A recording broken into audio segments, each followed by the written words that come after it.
Have you ever loved someone who slowly made you doubt your own reality? Someone who could make you feel guilty for things you didn't do and make you crave their approval even right after they hurt you? That's not love. That's psychological entanglement. And today we're diving deep into it, the psychology of toxic relationships. Because understanding why we stay is the first step to breaking free. Welcome to Psyche Corner, the place where we explore the mind, the heart, and the unseen forces that shape our lives. So, what exactly is a toxic relationship? It's not always loud fights or dramatic blow-ups. Sometimes the toxicity is a whisper. It shows up as subtle control, persistent guilt-tripping, or the dreaded silent treatment when you try to voice your needs. It's not defined by individual arguments, but by a consistent pattern of emotional harm that leaves you feeling drained, confused, and smaller than you were before. Some of these patterns have names you might recognize: manipulation, gaslighting, codependency, and emotional invalidation. In psychology, we often see these dynamics creating what's called a trauma bond. These are the invisible chains that trick your heart into craving affection from the very person who causes you pain. Think of it this way. In a healthy relationship, both people grow and expand. In a toxic one, one person often shrinks just to keep the peace. If your relationship feels like a constant battle to prove your worth or maintain harmony, it might be time to look closer. But why do we stay even when every instinct tells us to leave? This is where our brain chemistry gets complicated. Toxic relationships often operate on a principle called intermittent reinforcement. It's the same psychological hook that makes gambling so addictive.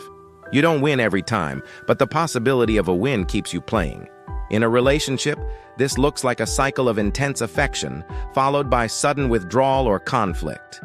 You never know when the good times will return, so your brain latches onto hope, releasing a rush of dopamine, the feel-good chemical of anticipation, every time things look up. You become addicted not to the person, but to the highs and lows of the cycle. At the same time, the constant stress floods your system with cortisol, while moments of affection release oxytocin, the bonding hormone. This potent chemical cocktail essentially rewires your nervous system to confuse the feeling of anxiety with the feeling of love. Your brain starts to mistake chaos for connection. That's why leaving feels so much like withdrawal. It's not just an emotional struggle, it's a biochemical one. And when that person apologizes after hurting you, the surge of relief you feel only reinforces the bond, pulling you deeper into the trap. Of course, toxicity doesn't just appear out of nowhere.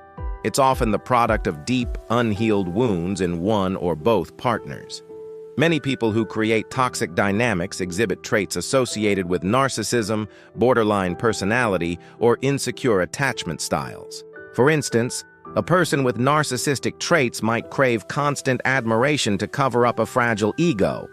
Someone with an anxious attachment style might fear abandonment so much that they overgive to keep their partner close.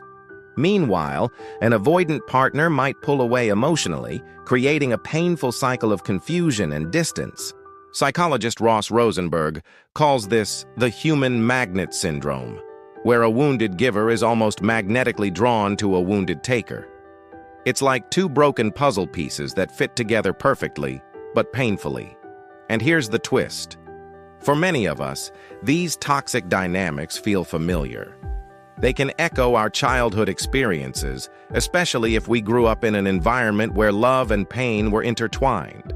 If you had to earn affection or walk on eggshells as a child, your brain learned that love and suffering can coexist. We unconsciously repeat these patterns in our adult lives until we finally bring awareness to them.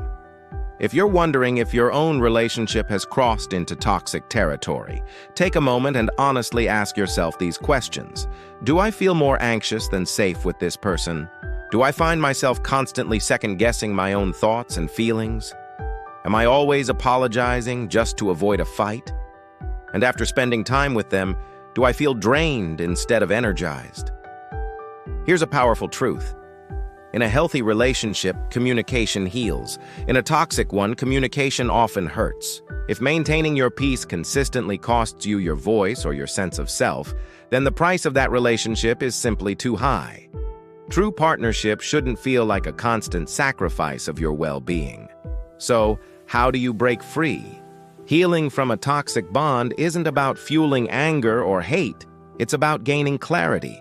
The first and most crucial step is awareness, recognizing that what you're experiencing is not a normal or healthy form of love, even if it feels familiar. Next, it's time to establish boundaries. Boundaries are not walls you build to shut people out. They are filters you create to decide what energy you allow into your life. They are a declaration of self-respect. Then comes the vital work of rebuilding your self-worth. Toxic relationships are designed to chip away at your confidence, leaving you questioning your own value.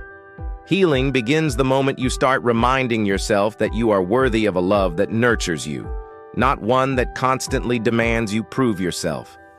Therapy can be an incredible tool here, especially trauma-informed approaches that help rewire those deep-seated attachment patterns. And never underestimate the power of your support system. Friends, family, and communities who can remind you that you are not alone on this journey. Remember, walking away from something that hurts you isn't a sign of weakness. It's self-respect, dressed up as courage. If any of this has resonated with you, if you've ever found yourself in a toxic relationship, please know this: you are not broken. You were simply conditioned to believe that love has to come with pain. But real, healthy love is steady. It's patient. It feels safe.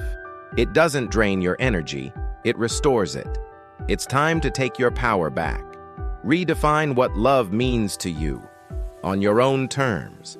Because true healing isn't about forgetting the person who hurt you. It's about remembering who you were before the hurt began. Thank you for joining me today. If this message connected with you, please subscribe and share it with someone who might need to hear it. Let's keep exploring the mind together, right here at Psyche Corner.